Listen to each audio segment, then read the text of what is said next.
उसकी प्रेमिका के जाने के बाद हार्डिन प्रेरणा के लिए संघर्ष कर रहा था। अपने काम पर ध्यान केंद्रित करना उसके लिए कठिन हो रहा था।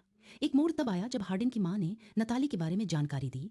एक लड़की जिसे उसने 5 साल पहले देखा था, जो लिस्बन में एक नई जिंदगी शुरू कर रही थी। यह रहस्योद्घाटन हार्डिन के लिए एक नई शुरुआत की तलाश करने का उत्प्रेरक बना, जिससे वह लिस्बन की ओर बढ़ा, यह आशा करते हुए कि वह दिशा पा सके और अपनी जिंदगी को फिर से संवार सके।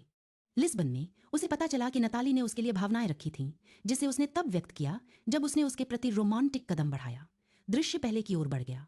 उनकी पहली मुलाकात में हार्डिन अपने दोस्तों जेम्स और लैंडन के साथ था। इस बैठक के दौरान जेम्स ने एक चुनौती पेश की।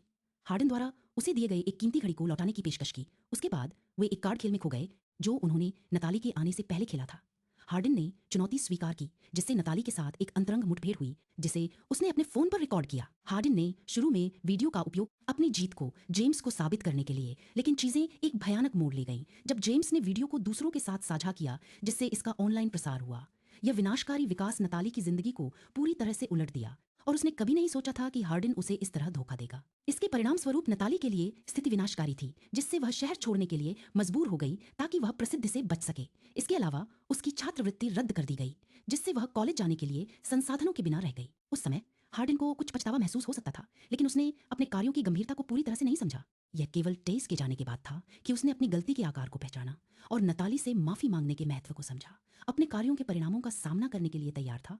पूरी तरह से जानता था कि उसने जो किया उसके लिए नताली की आलोचना और प्रतिक्रिया का वह हकदार था।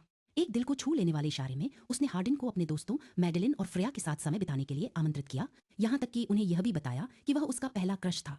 हार्डिन इस रहस्योद्घाटन से गहराई से प्रभावित और अभिभूत था, ये सवाल करते हुए कि उसने इतनी असाधारण व्यक्ति का स्नेह कैसे अर्जित किया। हालांकि नताली के सर्कल में हर कोई उसका गर्मजोशी से स्वागत नहीं करता था। उसके एक दोस्त सेबेस्टियन हार्डिन के प्रति एक मजबूत नापसंद रखते थे और इसे छुपाने का कोई प्रयास नहीं किया। नताली ने अपने अतीत के अनुभव के बारे में उसे बताया था। सेबेस्टियन ने हार्डिन को उस व्यक्ति के रूप में पहचाना जो हुई घटनाओं के लिए जिम्मेदार था। एक समुद्र तट पर एक दिन सेबेस्टियन ने अपना आपा खो दिया और हार्डिन के साथ एक शारीरिक झगड़े में शामिल हो गया। झगड़े के परिणाम स्वरूप हार्डिन को गंभीर चोटें आईं, जिससे उसे सार्वजनिक स्थान पर अशांति पैदा करने के लिए पुलिस द्वारा गिरफ्तार किया गया। स्थिति इस हद तक बढ़ गई कि क्रिश्चियन को उसके बेटे की रिहाई सुनिश्चित करने के लिए लिस्बन जाना पड़ा। अपने पिता के साथ बातचीत हार्डिन के लिए एक मोड़ साबित हुई, जिसने उसे अपनी जिंदगी को फिर से हासिल करने के लिए प्रेरित किया। उसने महसूस किया कि वह अपनी जिंदगी को और नहीं बर्बाद कर सकता और उसे अपनी दूसरी किताब लिखने पर ध्यान केंद्रित करने की आवश्यकता थी, न कि दूसरों को कुछ साबित करने के लिए, बल्कि इसलिए कि वह एक प्रतिभाशाली कहानीकार था और लेखन उसे इमेंस खुशी देता था। नताली से मिलने के बाद और सब कुछ के बाद हार्डिन ने उसकी कहानी पर आधारित अपनी दूसरी किताब के लिए प्रेरणा पाई। हालांकि इसके प्रकाशन से पहले उसने नताली की अनुमति मांगी। उसने किताब पढ़ी और वास्तव में इसका आनंद लिया। हार्डिन को इसे प्रकाशित करने की अपनी अनुमति दी। नताली ने पहले हार्डिन को नौका विहार पर ले जाया था और उसे एक चट्टान पर स्थित घर दिखाया था, एक ऐसा स्थान जिसे वह एक दिन अपने पास रखना चाहती थी, यह मानते हुए कि यह उसे निरंतर खुशी देगा। हार्डिन की अंतिम इच्छा नताली को खुश करना था, किसी के लिए खुशी का कारण बनना।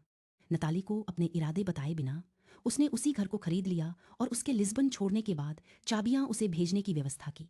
नताली ने बहुत पहले हार्डिन को माफ कर दिया था, यह समझते हुए कि जीवन बहुत छोटा है ग्रजेस को पकड़ने के लिए। उसकी अद्भुत माफी ने हार्डिन को गहराई से छुआ और उसे अपनी जिंदगी को फिर से बनाने के लिए प्रेरित किया, एक बेहतर व्यक्ति बनने की कोशिश की।